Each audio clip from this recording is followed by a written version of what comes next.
Kaya ito po yung aking garden in front of our house. Yan, meron akong roses.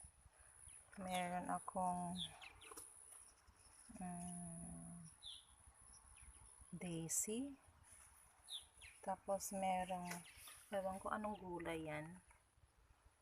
Masarap na gulay, pwede sa itlog, sinigang. Nakalimutan ko kung anong pangalan yan. Tapos ito yung rose.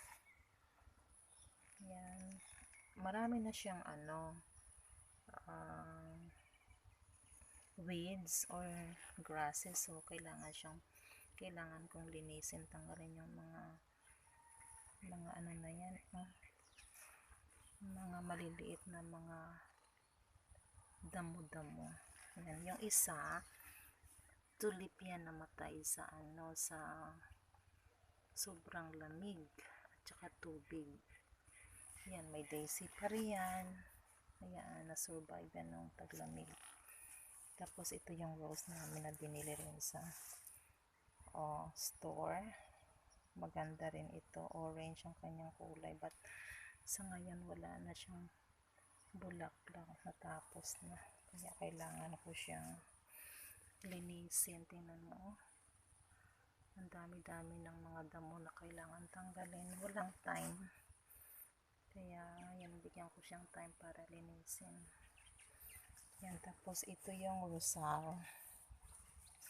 Yung rosal, bagong tanim lang din yan. Mga nag-uumpisa lang din ako mag-garden kasi nga dati wala naman itong mga halaman. So ngayon, mag-i-start ako. Nagbigay ito ng isang bulaklak. Bagong tanim lang siya pero nagbulaklak. Kaya lang ngayon wala na. Tapos ayan yung mga flowers. Ayan, hanggang doon. So kung may time ako hanggang mamaya, lilinisin ko. Ayan.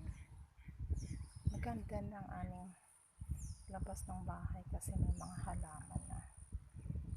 Yan, ayun. Sige, mag-umpisa na ako maglilinis para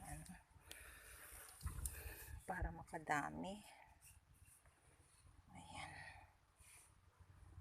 Ang ganda niya.